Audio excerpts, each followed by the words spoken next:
আজি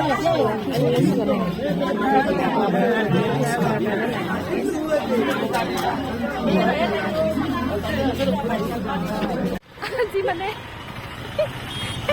এয়া আমাৰ মাৰ অৱস্থা, কাৰণ আমি আজি এখন নমতা বিয়াত গ'লো।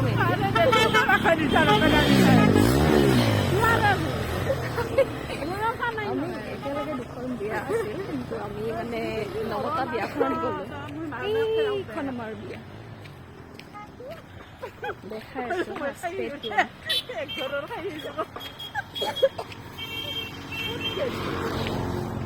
মোৰ বৰষুণ আহি আছে। বিয়া কাৰেঙত বিয়া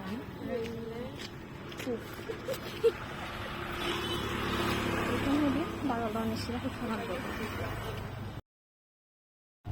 চ' ফাইনেলি আমি আমাৰ বিয়াখন পালোঁ। এয়া দেখিছেনে, মানুহ অহাই নাই, আমি আগতে আহি পালোঁ চবতকৈ। বাৰু একো নাই, প্ৰথমৰ পৰা বহি ভালেই লাগে। ইয়াত দেখিছেনে জুবিন দা নোহোৱাকৈতো অসমৰ কোনো এটা অনুষ্ঠানে সম্পূৰ্ণ নহয়। মই বহুত মিছ কৰি আছোঁ তেওঁক সকলোৱে। এয়া ফটোগ্ৰাফাৰ, দেখিছেনে ওপৰত ডেক'ৰেশ্যন কিমান ধুনীয়াকৈ দিছে। একচুৱেলি দৰাজন ইঞ্জিনিয়াৰ হয়, ছোৱালীজনীও। ছোৱালীজনী পঞ্জাৱৰ হয়, তাতো পাৰ্টি দিছে আৰু আমাৰ ঘৰতো পাৰ্টি দিছে।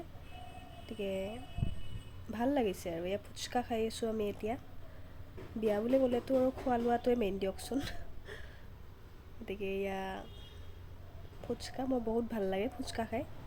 আপোনালোকৰ কেনে লাগে জনাবচোন। তাৰপিছত এয়া জুবিন দাৰ লগত এটা ভিডিঅ' কৰি লৈছোঁ। তেওঁক ওচৰৰ পৰা আৰু তো দেখা নাপাম ন, বহুত বেয়া লাগে আচলতে। এয়া ভাত দিছে, ভাতৰ লগতো মানে জাগাই নাই বেলেগ বস্তু ল'বৰ কাৰণে, ইমানেই দিছে।